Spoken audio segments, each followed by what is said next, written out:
Depuis plus d'une semaine, je crois que ça fait à peu près 9 jours, Israël est en train de bombarder le Liban. Il y a des responsables de Hezbollah qui sont décédés, etc., etc. Mais on a comme l'impression que ça commence à devenir, parce que les gens commencent à fuir déjà des localités. Les images que je commence à voir là, je crains pour le peuple du Liban. Hein. Je ne sais pas si ça va devenir deuxième Palestine ou deuxième Hamas. Mais Israël a quel problème? Pourquoi? Je ne comprends pas. Peut-être que c'est moi, je ne comprends pas. Pardonnez, dites-moi en commentaire. Parce que ce que je sais, c'est que les gens sont en train de frapper les positions du Hezbollah. Parce qu'il y a des choses qu'on ne peut plus dire. Donc, ils sont en train de frapponner les positions du Hezbollah. Et leur justification de ces frappes qui se sont intensifiées ces 2 derniers jours, c'est qu'ils sont en train de combattre contre les terreaux. Alors moi, peut-être que je ne connais pas bien, c'est à vous de me dire en commentaire. Le Liban est-il un pays terreau? Ça, c'est ce que je veux savoir. Ça, c'est la première question. Ou bien le groupe militaire, parce que c'est un groupe militaire en réalité qui n'a rien à voir avec l'État du Liban. Moi, c'est ce que je pense. Hein. Hezbollah, c'est un groupe... Moi, je ne comprends pas bien la manière dont c'est né. Je vais bien me renseigner là-dessus. Il y a plein de documentaires, mais je me garde d'écouter les documentaires de Toubabou. Je vais parler de la France. Je me garde d'écouter les documentaires, parce que les gens mentent trop dans les documentaires. Voilà. Mais je vais essayer de passer par là avec moi-même mon intelligence. Je vais voir un peu comment c'est né, qu'est-ce qui se passe. Sinon, moi, je veux comprendre. Est-ce que le groupe Hezbollah, les Hezbollah, c'est un groupe terreau? C'est un groupe islamique ou bien? Parce que les terreaux aiment beaucoup se pencher sur l'islam pour faire des mauvaises choses. C'est aussi un groupe de ce genre. Je sais que la plupart de tous ceux qui sont dans ce groupe-là sont tous des musulmans. Leur porte-parole, ou bien leur gars qui a été éliminé par Israël, etc. Bon, voilà. Mais moi, ce que je ne comprends pas, c'est que les gens ont commencé à frapper un peu partout. Ça commence à ressembler un peu à Palestine, au fait. C'est ça. C'est pour ça que je fais cette vidéo. Mais pourquoi toutes ces frappes intensives? Les frappes se multiplient. Au fur et à mesure que les jours passent, les frappes deviennent encore plus nombreuses. Vous voyez, c'est vrai qu'il y a échange de part et d'autre, mais les frappes israéliennes sont beaucoup plus élevées, intensifiées que les frappes de Hezbollah. Donc, je me demande pourquoi les gens frappent. On dit non, moi j'ai écouté quelque part on dit, je pense que c'est sur France 24, les gens faisaient l'émission, et ils ont eu à dire que non, Israël dit qu'il est en train de combattre contre les terreaux. C'est ce qu'Israël a dit. Voilà. Donc moi je veux savoir, les affaires de terreau là, c'est au Liban, ou bien c'est Hezbollah, ou bien je ne comprends pas bien. Cette fois-ci, commentez, je vais lire vos commentaires. Ce que je sais, c'est que déjà il y a eu plus de 20 enfants qui sont tombés. 20. Peut-être là où je vous parle, le nombre va s'accroître. Et il y a plus de 400 et quelques adultes. Donc à peu près, on peut même dire 500 personnes qui sont déjà, qui ont été déjà, voilà, qui ont été retirés de ce monde. Puisqu'il y a des mots qu'on ne peut plus dire. 500 personnes déjà. Et il y a plus de 2000 personnes qui ont des séquelles, des projectiles. C'est-à-dire des séquelles, des blessures de ces frappes-là. Plus de 2000 personnes déjà. Ça fait même pas encore un mois. Hein. On est à peu près à une semaine. On est à peu près à une semaine ou bien 8 jours par là. 9 jours, 8 jours qu'ils ont commencé à frapper. Bon, la communauté dite internationale dit quoi? Je ne parle pas de bavardage de BFM, de France 24, etc. Qui ont toujours parti pris pour Israël.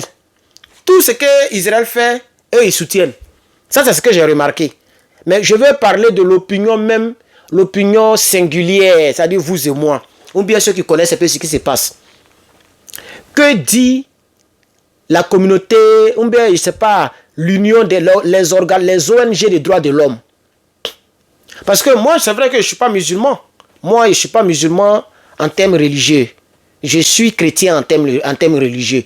Mais je suis aussi politique et nous nous battons aussi pour la quiétude de ce monde. Moi, je ne suis pas partisan des frappes et des guerres. C'est pourquoi j'ai dit que le simple fait que la candidate démocrate Kamala Harris n'a pas pour projet de stopper les deux guerres, c'est-à-dire la guerre qui se passe en Ukraine et la guerre qui se passe de l'autre côté, ça c'est pas son but. Au contraire même, c'est de continuer à soutenir ce Zelensky-là. Moi personnellement, je dis que ça ne nous arrange pas parce que ça peut énerver un jour, hein, ça peut énerver un jour Poutine et puis les choses seront pires. Et nous sommes à l'ère, s'il y a un déclenchement, personne ne gagnera. S'il y a une troisième guerre mondiale, personne ne gagnera. Je pense que toujours je le répète. Et j'ai dit que ces politiques-là ont des bunkers déjà construits. C'est des gens qui ont déjà leur propre bunker personnel, privé. Et bunker de l'État. Si ça chauffe, toute la Maison Blanche sera protégée. C'est-à-dire tous les vivants qui sont dedans seront protégés. C'est nous les pauvres là, nous les trucs là. C'est nous on va respirer l'odeur des radiations. C'est nous on va souffrir de ces brûlures jusqu'aux os. Les gens pensent que nous sommes à l'ère des fusils de chasse de nos grands-parents. Il suffit d'un seul bouton et puis tout un État est parti, tout un pays est parti. Des gens qui ont des choses, des armes de destruction massive comme ça, les gens s'amusent à ça. C'est pourquoi moi j'ai dit, si je devais voter, je ne vote pas un candidat qui est partisan de la paix et de la guerre. Je suis partisan de la paix. Alors, je me prononce sur le cas Liban-Israël. Pourquoi ce nouveau front? Ça fait déjà beaucoup de fronts déjà. Vous savez très bien que la Première Guerre mondiale a commencé comme ça. Hein? Quelqu'un a été assassiné, je pense que c'est en Australie. C'est en Australie, non? Ceux qui se souviennent, 1918. Un peu, l'autre allié est parti. Ils sont partis voir, on dit, ah les gars, on sent qu'il y a la guerre qui a venu. Hein. On est dans une alliance. Hein. Les gens disent ping, ping. Ils sont partis ici, les Français disent ping, ping. Ils sont partis là-bas, les Allemands disent ping, ping. Et puis c'est comme ça que ça s'est développé. Et c'est devenu mondial. Et après, il y a eu encore deuxième en 39. Donc, c'est comme ça les choses commencent. Hein. Vous voyez que depuis nous sommes rentrés au 21e siècle, même pas 21e siècle, depuis l'an 2020 a sonné, partout ça frappe. Ça frappe partout. Mais c'est genre de... Parce que Hezbo c'est aussi c'est une organisation militaire avec laquelle on ne joue pas. C'est pourquoi je dis, je ne sais pas comment ça a été créé. Parce que moi, ce que je sais, c'est que Hezbo est à part et puis l'armée du Liban est à part. Donc, pardon, si tu as une bonne connaissance de la situation, soit tu me laisses un commentaire, je vais lire le commentaire, ça va m'aider, ou soit tu m'envoies un audio sur mon Telegram que vous avez tous.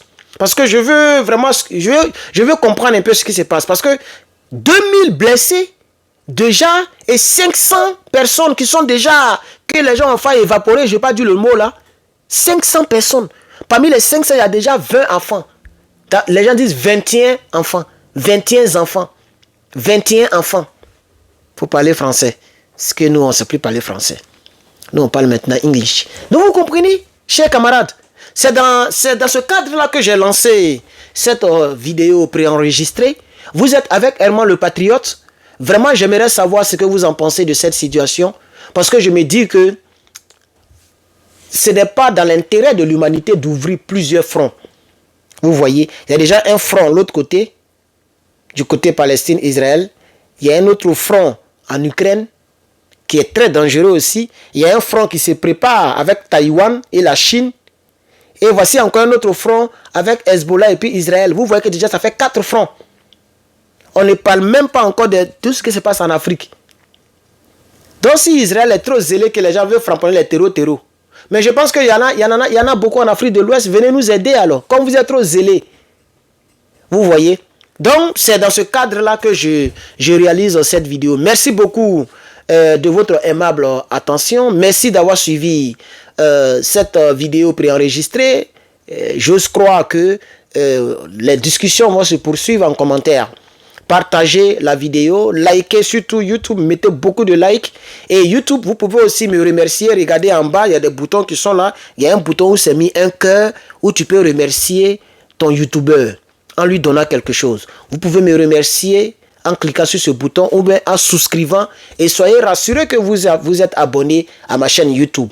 Parce que nous allons continuer dans cette posture. Nous allons être brefs. Au plus tard 10 minutes de préenregistrement, nous allons être percutants. Chaque jour, minimum, ça sera 2 vidéos sur cette chaîne YouTube. C'est pareil pour Facebook, c'est pareil pour TikTok, c'est pareil pour tous mes réseaux sociaux.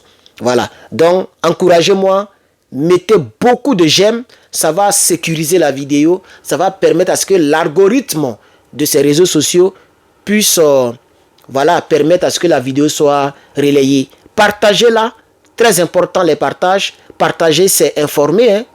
Partager, c'est participer à la prolifération de l'information. Donc, proliférer l'information, permettez la grande diffusion de cette information, chers camarades.